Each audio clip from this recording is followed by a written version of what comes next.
So we just finished Arizona Bike Week. Lots of motorcycles and vendors galore. One vendor that I noticed was Wildass. They make seat cushions for motorcycle seats. If you remember, I tried out this Harley knockoff seat from Amazon. I think it was about a couple $100. It was nice, but I did put a gel pad on it as well as a Harley circular seat pad, which is supposed to help get air underneath your rear. I'm still not happy with the gel pad, and well, after seeing the Wildass product and briefly talking to Wildass Craig, that's what he calls himself, he's the owner, I decided to do a little research on their seat cushion.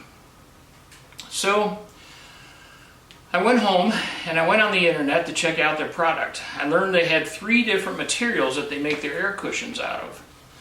They also make 4 different cushions which vary in size and use. The 3 materials that they use are polyurethane, polyurethane and gel, and neoprene rubber. So the current prices are $109.99 for the polyurethane, $194.99 for the polyurethane and gel, and $249.99 for the neoprene rubber. Now their products claim to eliminate pressure points and numbness, promote circulation and airflow, reduce heat and moisture buildup, and lessen shock and vibration. So, which one do you buy? In my first meeting with Craig, we talked about the polyurethane product. Actually, in our first discussion, I was unaware of the other 2 options. I learned about them in my research and also the pamphlet he gave me. Knowing that there were 3 options, I went on YouTube to see if I could find a video comparing them. Unfortunately, I could not. I was kind of disappointed in that because there's usually some YouTube video out there like that. But anyway, I saw a few, but they were all reviews of the neoprene rubber model. And they all loved the neoprene rubber model. So which one to buy? Well, I decided that I would buy one, but I was not too keen on buying the neoprene option for $249. What if it didn't do what I expected? So the next day I went back with all this newfound knowledge to talk to Craig. He asked me what type of bike I have, and on a typical long ride, how many miles do I ride? Well, my rides are usually about 250 miles or less, and I rarely ride over that amount.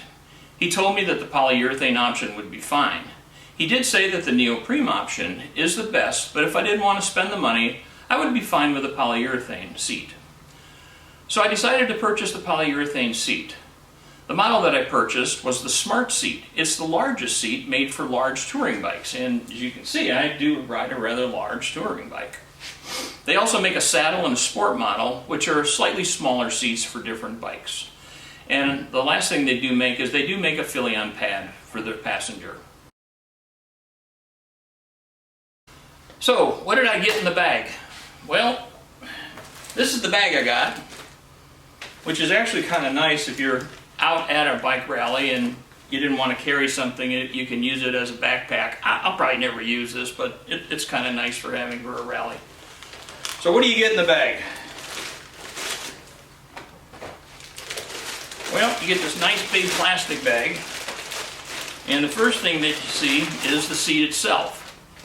And inside the pad are the air chambers, and we'll show you that. This is the pad with the air chambers, and this is where you inflate or deflate the air chambers, and we'll get into what you're supposed to do to make this comfortable for you. The next thing that you get is this nice small little package, and in that package you get a pamphlet. Talks about their products. Don't know if I'll use that, but here it is. I already got one. Next, you got an owner's manual, which that basically tells you, what you do, what you have to do to set it up, how you set up the air and everything. It's written in all kinds of different languages. I have no idea other than English. And it's only about 3 pages long per country. On top of that, then you get your straps that you can attach the seat to your motorcycle seat. He gives you 2 patches for in case you get a hole in air cushion, which I surely hope I don't. I'm hoping that the product is good enough that it doesn't do that. And then of course now the piece de resistance, the Wildass sticker to put on your toolbox. So I always should give you some of these. These are so much fun. Anyway, so let's get into adjusting the seat. All right, now let's adjust the seat cushion. The manual tells you to put air in the cushion. So to do that, you go to your valve, you turn it counterclockwise, blow into it, fill it with air, and then close the valve. You then put it back in the cover, and now what you're going to do is you're going to sit on your motorcycle with your feet on the peg, and you let air out until you sink down in the cushion. And you want your butt to be about 0.5, half an inch from touching the seat. Now, to check the inflation level, you sit on the seat and you move your body slowly from side to side. And you should not feel your butt touch the seat. If you do, it doesn't have enough air. You should also feel comfortable in the seat, and from what my research showed, it might take some tweaks to get the right comfort and feel. Now another way to do this is to put this on a hard surface, and what we're going to do is we're going to force the air that's in these other chambers up into these top 4 ones. So we're going to just slowly start pushing on the bag here and forcing the air up into those top 4. And then I'll take my hands and push down on those. And as you can see, we've got 4 chambers full of air. Now that's about where I believe you want to start your adjustment. So what we'll do now is we'll put the cushion back in the bag and in the cover, and we'll sit on the bike and make our adjustments from there. Okay, now the last step in both ways, no matter how you do it, either sitting on the seat or pushing it down and letting air out, is to sit on the seat and then move back and forth. And you actually do feel the air moving from side to side. I just felt it all go to my right butt cheek. And now it's all heading over to my left butt cheek. And I'm not really sure, I'm not feeling the seat, which I guess is okay. On either side, I feel the air shifting back and forth. So I guess what it's going to take now is to go out for a ride and see how I feel with it. The other thing that I'm not too positive on is how to sit the pad in the seat, whether or not to move it up like the back part of my seat or down. So I guess I'll kind of have to play around with that a little bit too. Right now, if I get off the bike, I kind of have it like riding up the back of the seat, and that's what I kind of did with that gel pad. So I might have to play around with that to see, what I feel like. But anyway, I guess it's time to go for a ride. And I feel a need to ride 250 miles for lunch. It's crazy, isn't it? But that's what I do. Anyway, I'll be back then. We'll give a review on how that 250 miles went and how my lunch was. And we'll let you know what I think about the Wildass seat cushion. I have a feeling it's going to take a couple rides to really get a good feel for it. So when I come back again, then we'll start ride number 1 and talk about it. So we'll see you then. Okay, first ride's in the book. Did 231 miles and ranged in temperature from 80 degrees.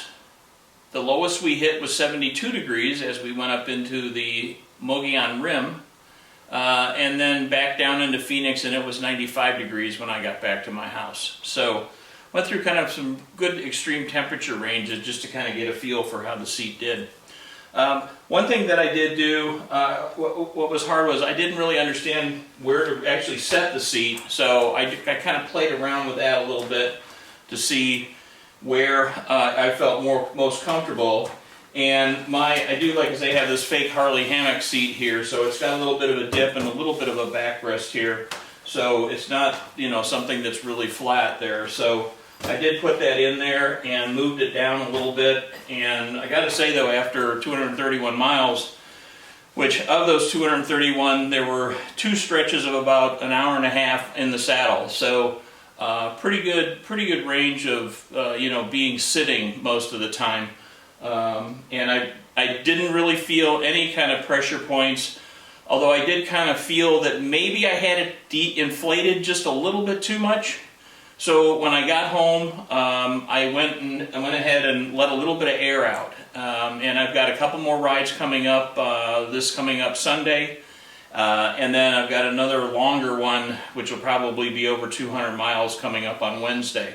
So we'll give that a check, and then we'll get back with you and kind of let you know how I feel about the seat after that. One observation I did make though, because it was very hot, it did say that it was supposed to cool you a little bit, and so you don't get wet butt and all that monkey butt. It wasn't too bad for that. My shirt had sweat from sitting against the backrest. My shirt was wet from sitting against that. But my pants, my underwear, it was not wet. Let's put it that way.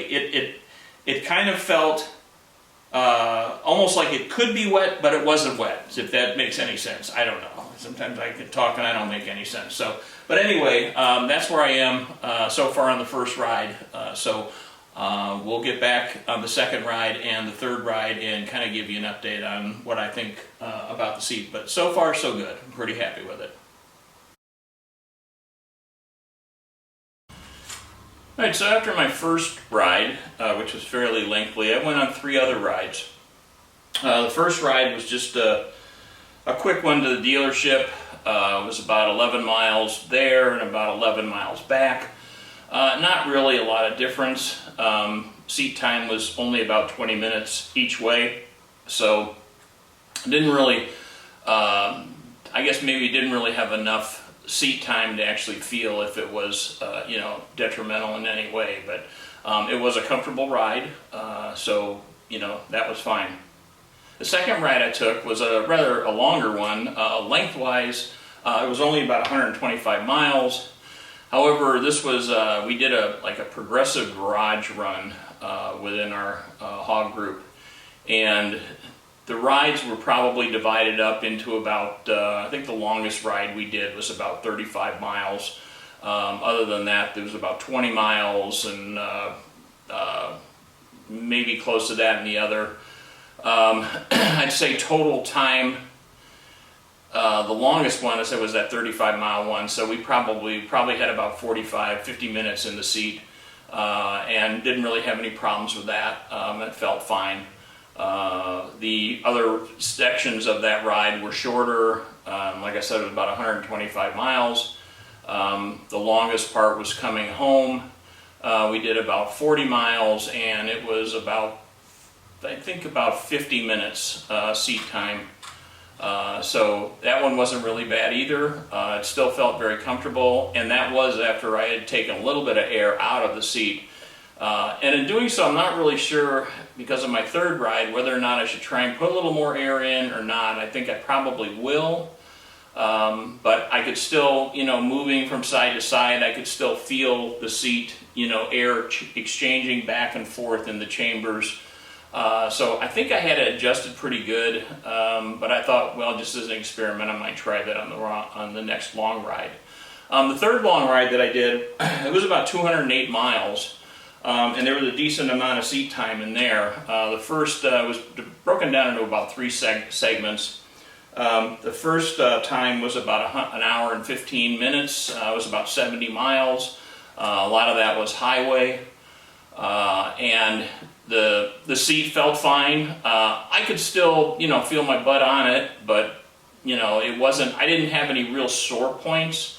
The second section was about 50 miles, and it was about an hour. And it was kind of like back road driving, so there was a lot of bumps and stuff like that, and it handled those fine. Didn't really have any complaints on that, didn't really, feel anything worse on my butt, so it felt good. Finally, then coming home was about an hour and a half, and it was about 88 miles. Maybe it was a little longer than that, but I think by the end of the day I was getting tired. My seat felt fine, my butt felt fine, but the one thing that I noticed was on the cushion itself, I kind of have a hard time trying to figure out where it should sit. I moved it back, and I didn't really like that, and I moved it forward, and it seems to be, if I move it forward, it is a little bit better sitting that way. However, on that long ride coming home, that was like an hour and a half, hour and 40 minutes, I noticed that even though I felt comfortable in the seat, I still tried to kind of shift my weight around a little bit, and I would notice that I would get a little softer feel on my butt. So it worked out really good. I guess I'm happy with it. I'm happy with the price that I paid for it. It'd be interesting to see, what the neoprene rubber, their top of the line one for $249.99 felt like. But so far, I guess, with the amount of times that I've been on the road so far and the distances that I've run, I felt comfortable with it. So I'd probably give it a thumbs up. I don't think you would not be missed by spending the little bit of money, the $109.99. It's not a bad price for it. And it did make the seat a lot more comfortable. So I'm happy with it, and like I say, it'd be interesting to compare the two, but since I'm not rich, I can't do that, and I hope you got something out of this, and please like and subscribe, and we'll see you in the next video.